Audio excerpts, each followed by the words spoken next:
Hello everyone, and welcome to this Storm Bostix production this Storm Bostix production series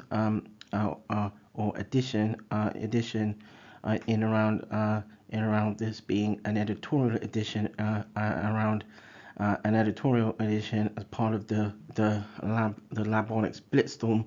edition. It's a Bostix news, and as part of a path slide and a cavalcade. In this Storm Robotics, this editorial edition in around this Storm Robotics production, there will be an overview in around how using social media can influence care and shared decision making. This was collaborative works, sort of this was collaborative works from in around 2014, where collaborators from an academic institution, an academic institution and a social media platform, and social media platform leads in around the renal patient support group, the RPSG, sought to highlight a sort of a perspective on this works. And this works was a sort of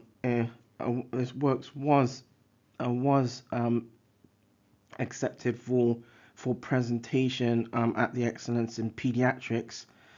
in 2014. However, the understanding is that the colleagues and collaborators did not unfortunately have the opportunity to present the work within the conference remit, and this work has been had been identified and at the same time, I thought that here as part of this on the Bostix production, I thought it'd be an opportunity really to share this works with sort of listeners out there in around this particular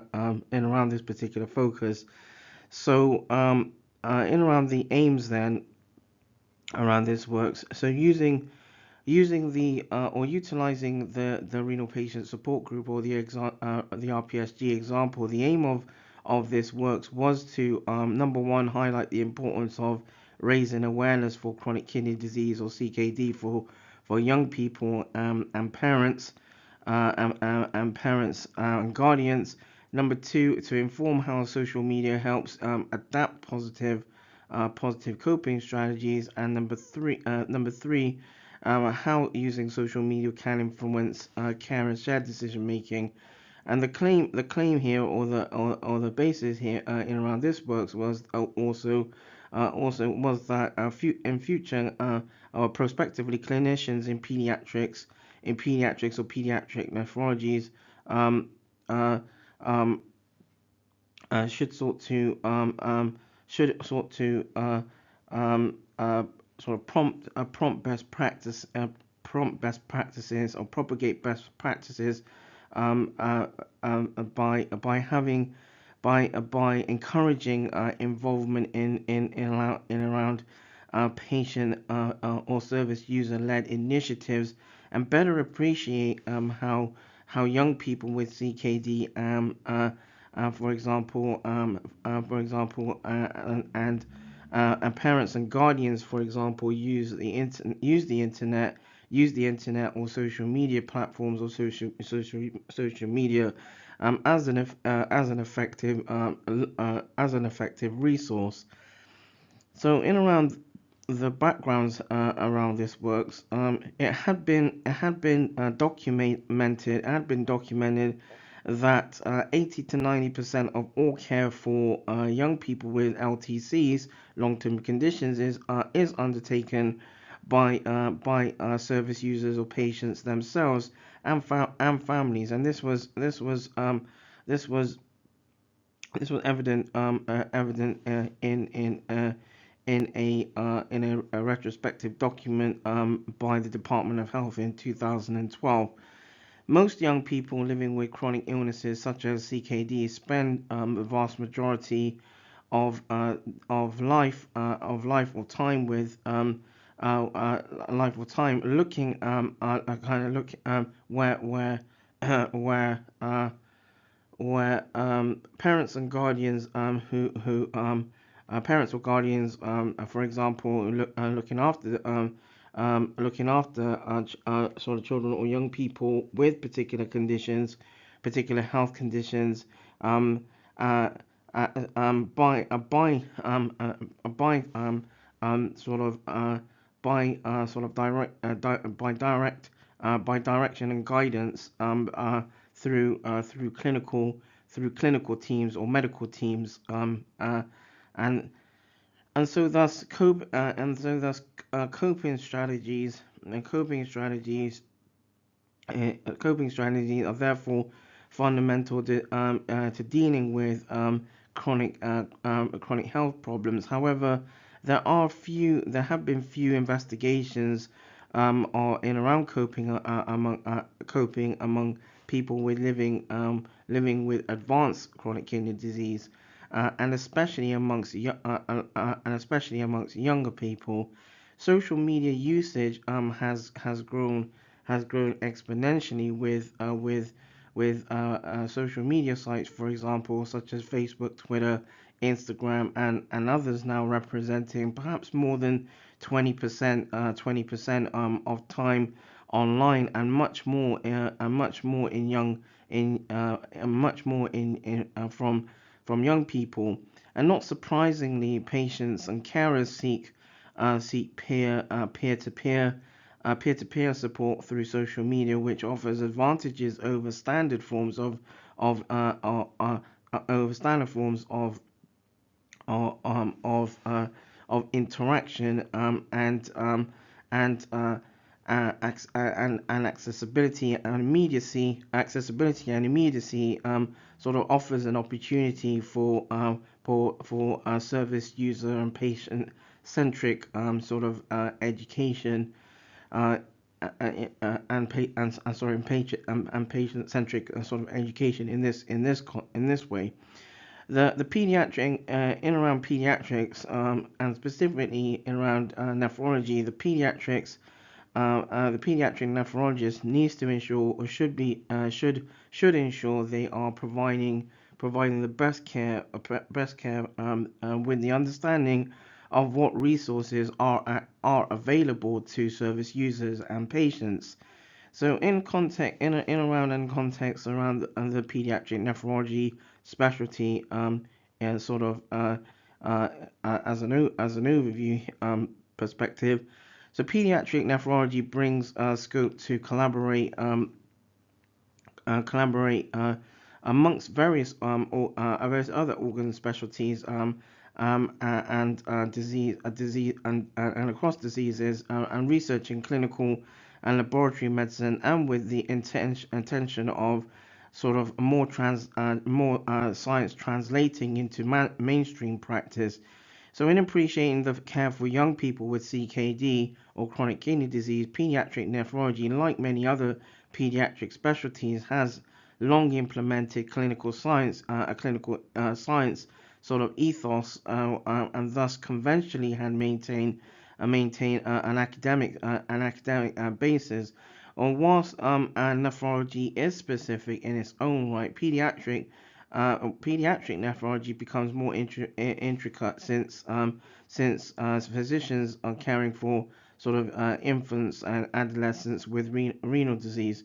Um, uh, in works by in works by an author in sort of retrospectively in 2005, a direct quote from works had highlighted that the future will be the focus of pediatric nephrology and pediatric nephrology training. Now, in aligned to this, in context of sort of evidence-based practices. So traditionally, specialties tend to have sort of a preset aptitude and distinctions that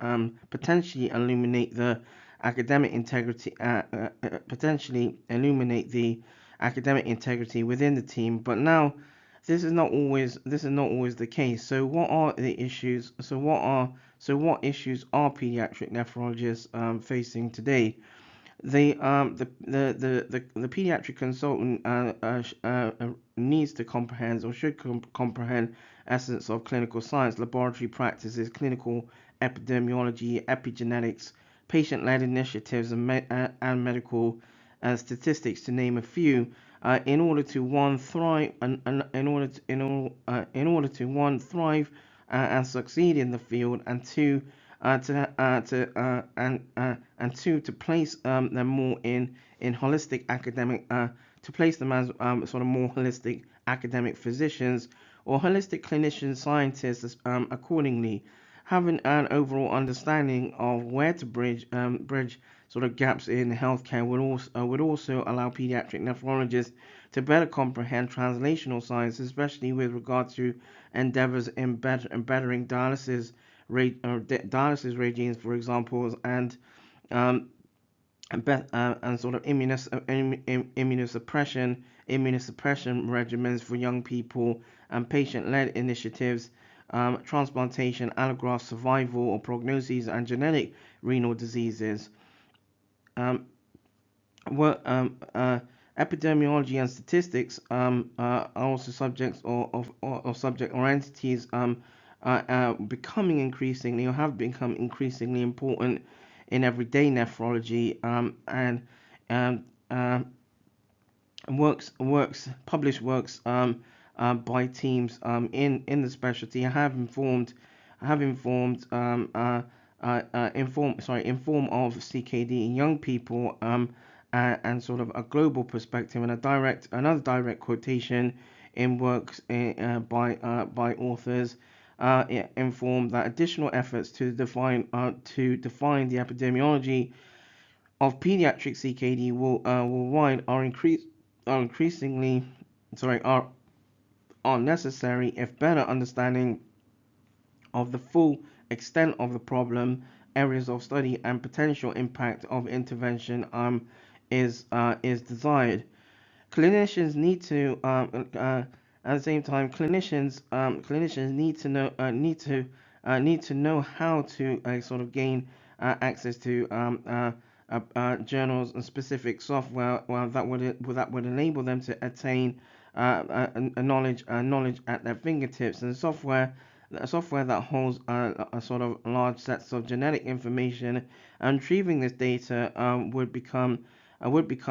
important for analysis of potential rare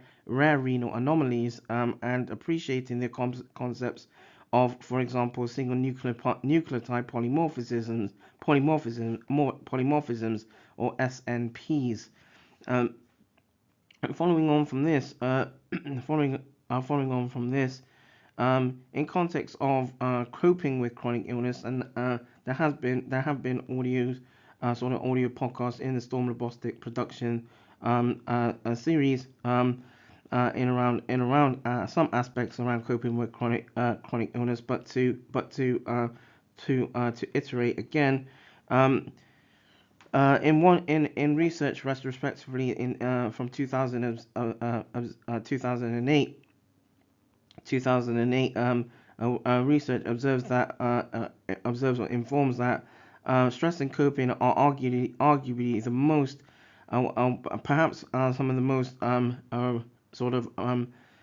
most focused researched areas in context of psychology in some regard, and coping is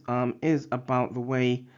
coping has been documented or evidenced as the way people some often sort of manage often stressful life conditions. Coping can be described as a strategy, and also a function of continuous appraisal and reappraisal. Works sort of more retrospectively has informed coping as a precursor to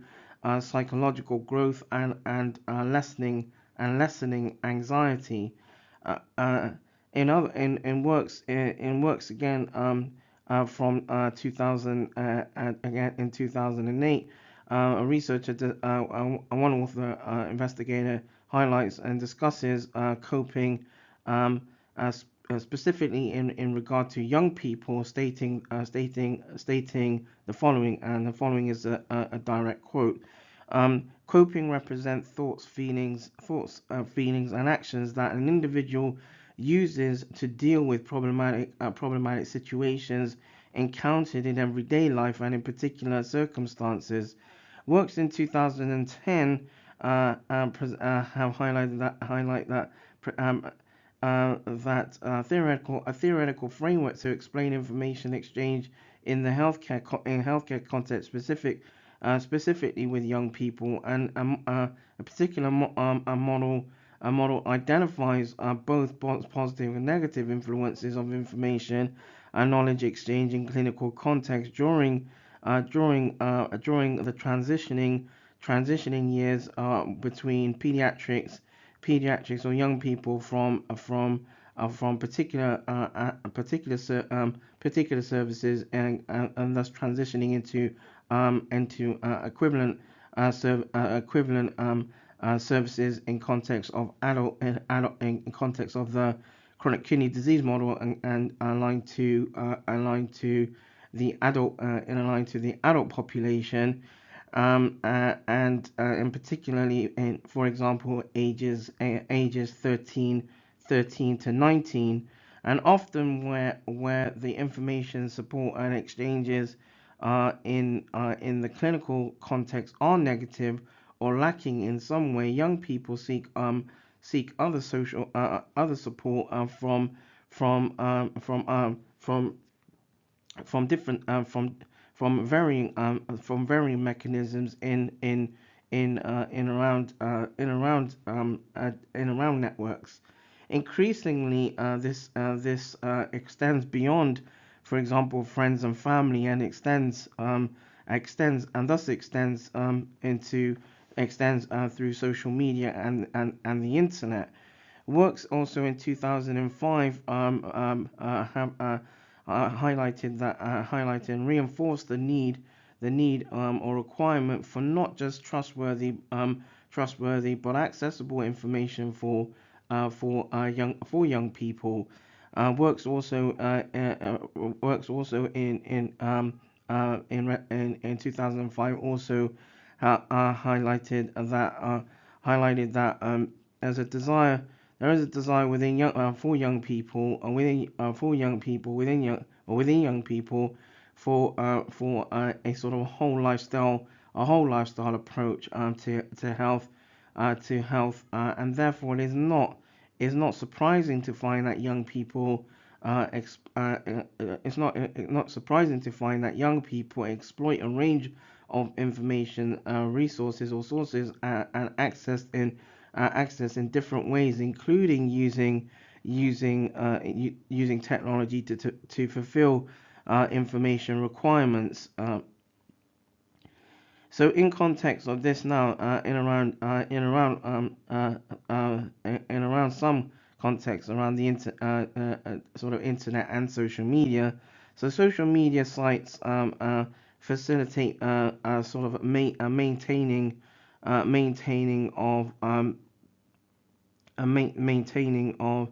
of sort of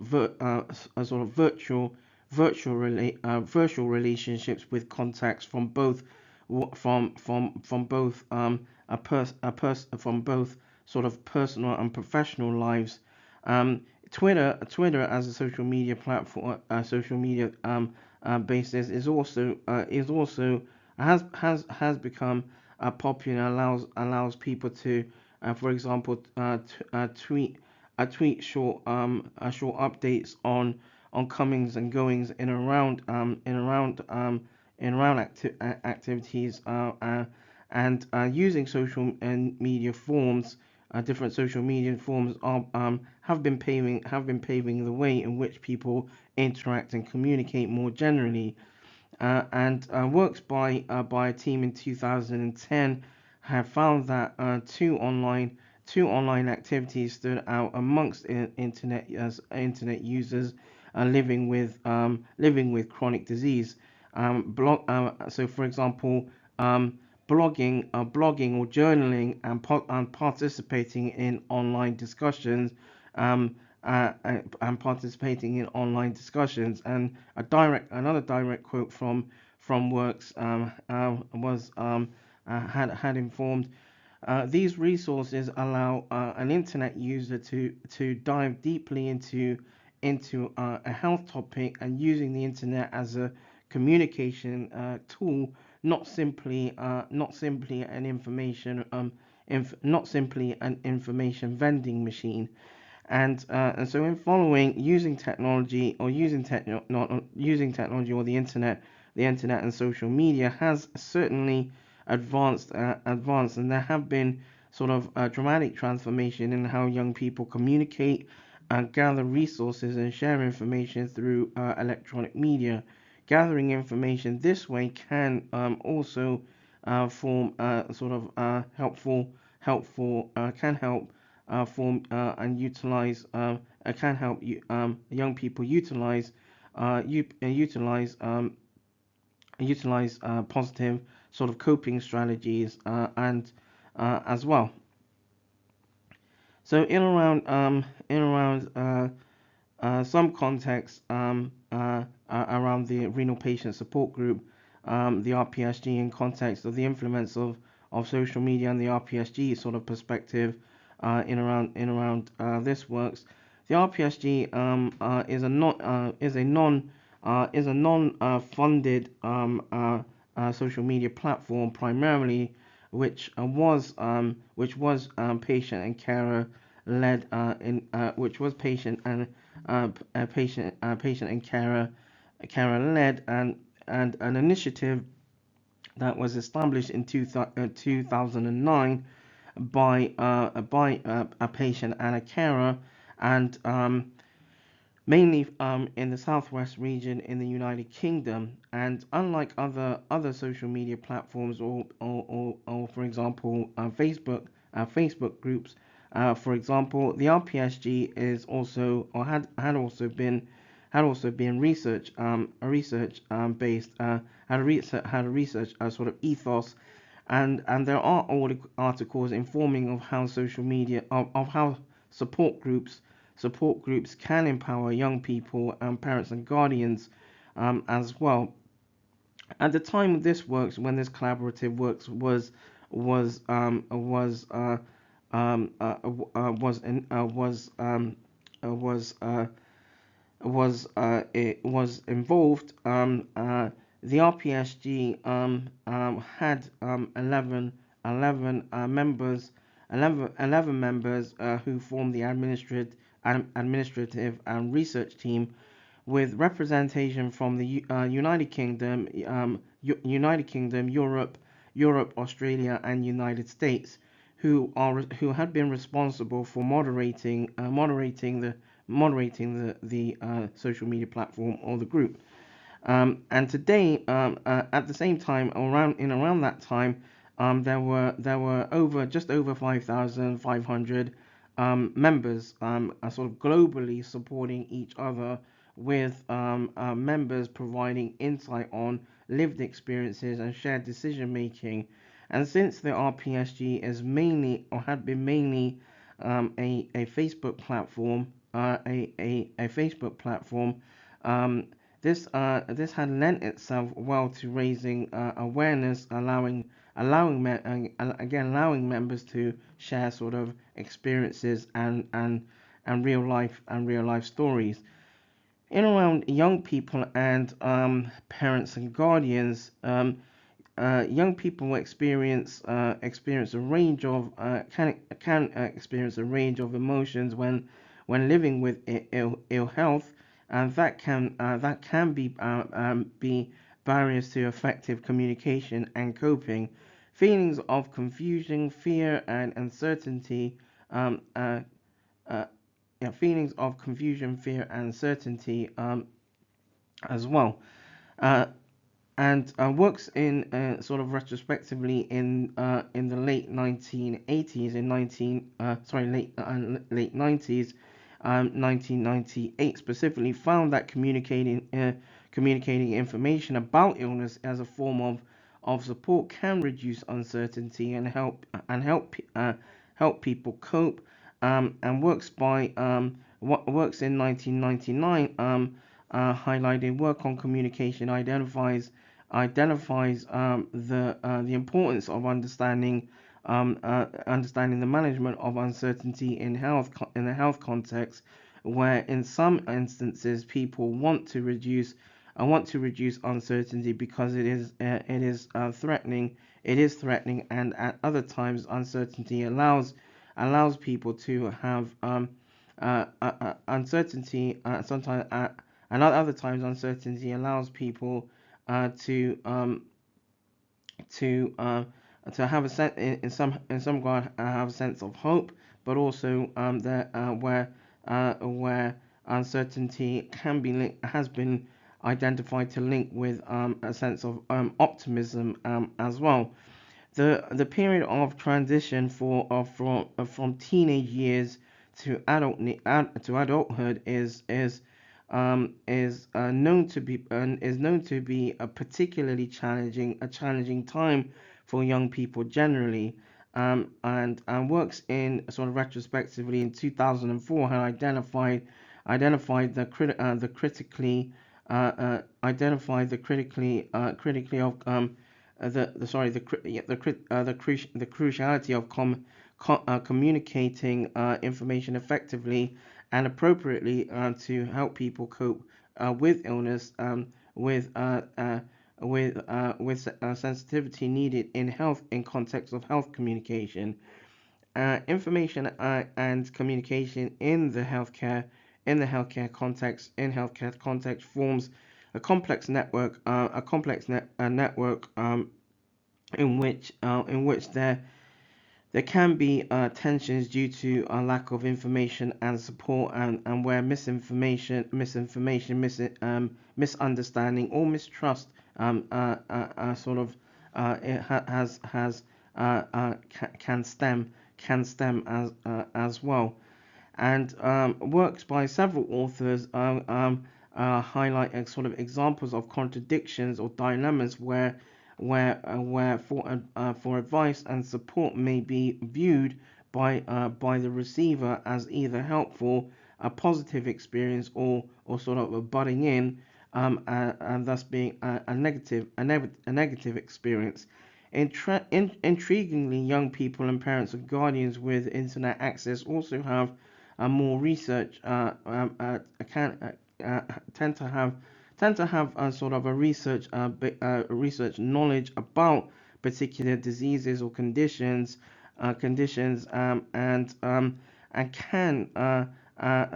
can feel sort of less depressed compared to patients who do not have or use online facilities. Studies or investigations are still required to understand whether internet use under supervision in context with healthcare professionals would improve clinical outcomes, adherence, and coping and decision making in around chronic kidney disease populations. So in sort of and around some discussion points and then some conclusions. The aims of this work was to highlight the importance of raising awareness in around chronic kidney disease, providing a perspective of how nephrologists can prospectively enhance practices in the care for young people and parents and guardians. The RPSG where this works was led by was led by the RPSG team. Is now running is At the time when this works was carried out, was running into its fifth year, with an increasing global membership with young people, parents and guardians and health professionals, from various from various sort of from various parts of the world. And it was in 2012 at the same time the RPSG sort of founders initiated a blog page where for example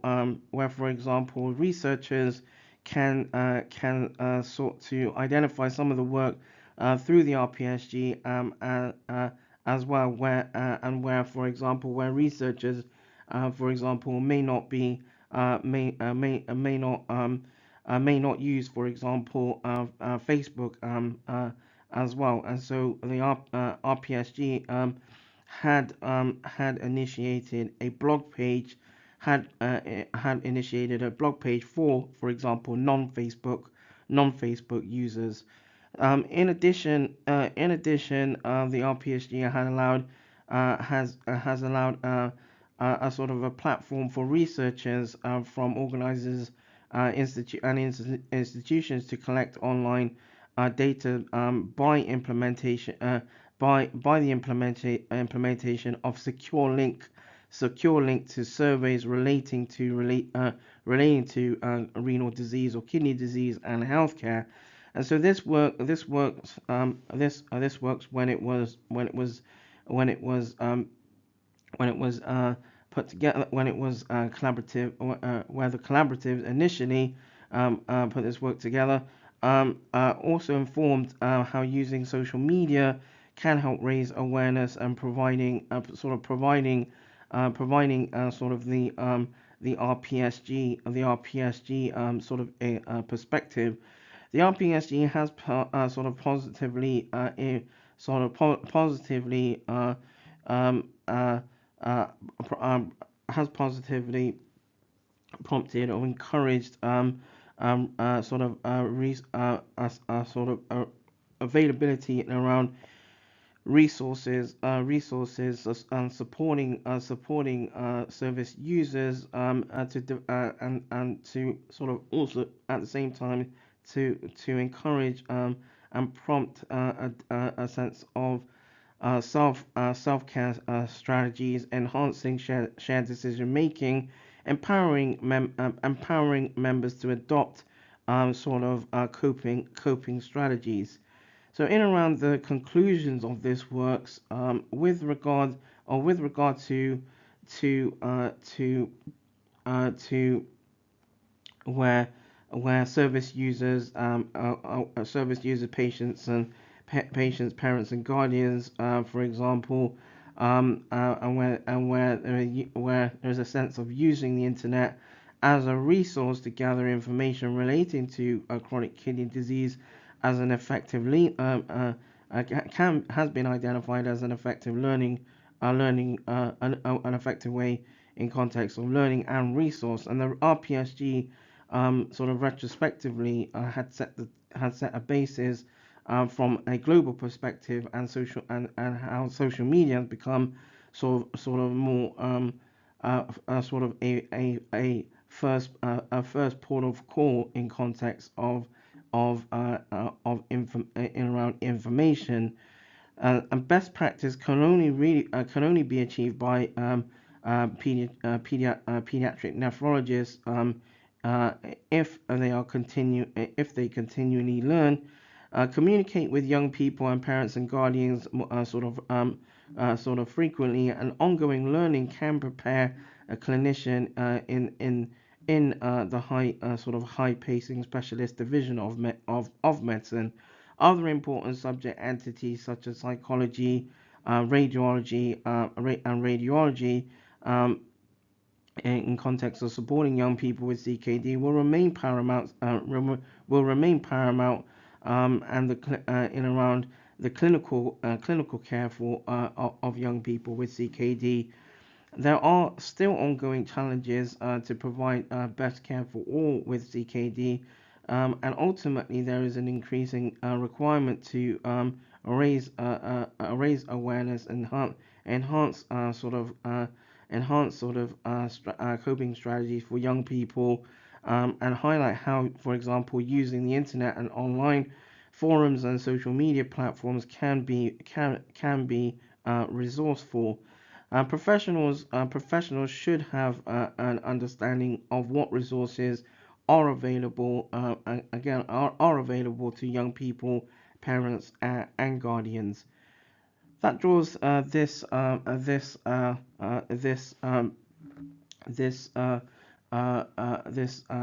editorial edition around the Labonyx Bltztorm to a close. This has been an overview in around how using social media can influence care and shared decision making. Where the works originally was collaborative and uh, between it was collaborative between an academic institution in the United Kingdom and was and collaborative with the Renal Patient Support Group, or the RPSG, and where this works was originally accepted for presentation at the Excellence in Pediatrics in 2014, and so uh, there will be a list of resources as part of this overview in the descriptive aspects of on social media, so listeners can check out further information in around this works that way. Thank you for tuning in.